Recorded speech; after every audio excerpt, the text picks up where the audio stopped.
in my opinion, like I said before, I thought that Anthony Yard was good game, but nobody's going to be able to withstand the punch output, the skill level, and the pedigree and the heart of David Benavidez. David Benavidez is somebody who comes to get you out of there. As you see, he's still on his front foot. He invites the fighters to come in and fight him while he's on his back foot against the rope. He does it all. He can box in the middle of the ring. Good defense. This kid has it all. I thought that Anthony Yard, by the 5th round, I thought David was really touching him up a lot, touching him, and to the point where as though I knew the fight was going to be stopped, and it was stopped in TKO fashion, whereas though, KO fashion, where David Benavidez stopped Anthony Yard late. Now Anthony Yard is a good fighter, man. Benavidez, Bivol, he's been in there with some tough competition. I just thought that David Benavidez was going to be too much, man.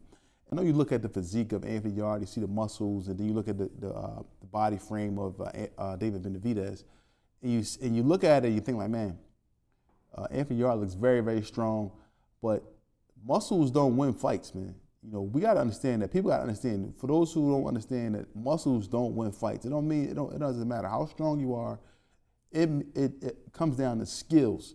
And then all those muscles can be, hindering on your offense and your defense when your punches are slow, can't get your hands up fast enough, because all that stuff is just not good to be strong in boxing. I think Anthony Yard needs to go back to the drawing board and kind of lose some of that muscular physique, because it's slowing his skill level down as far as his punch output. His punches look slow. But when you're in there with somebody like David Benavidez with those 10 punch combinations, there's no way that you're going to be able to withstand that, especially if you're not in great condition or you don't have really good defense. Now David Benavidez has been on a tear. With this fight, with Anthony Yard, before that he just running through fighters. He's now at 175. He has some competition there. We want to see him in the ring with Benavidez and Bivol. We want to see him in the ring with those guys. Those are the fights we want to see. And I think Turki Al-Sheikh is the one who's going to be able to make these fights happen at some point.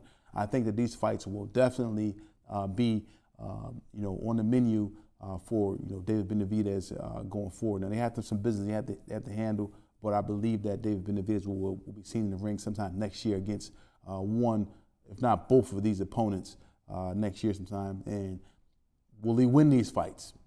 I don't know, but I wouldn't bet against David Benavidez, the monster. I wouldn't bet against him. I think that he has all the skills to be undisputed at 175 pounds.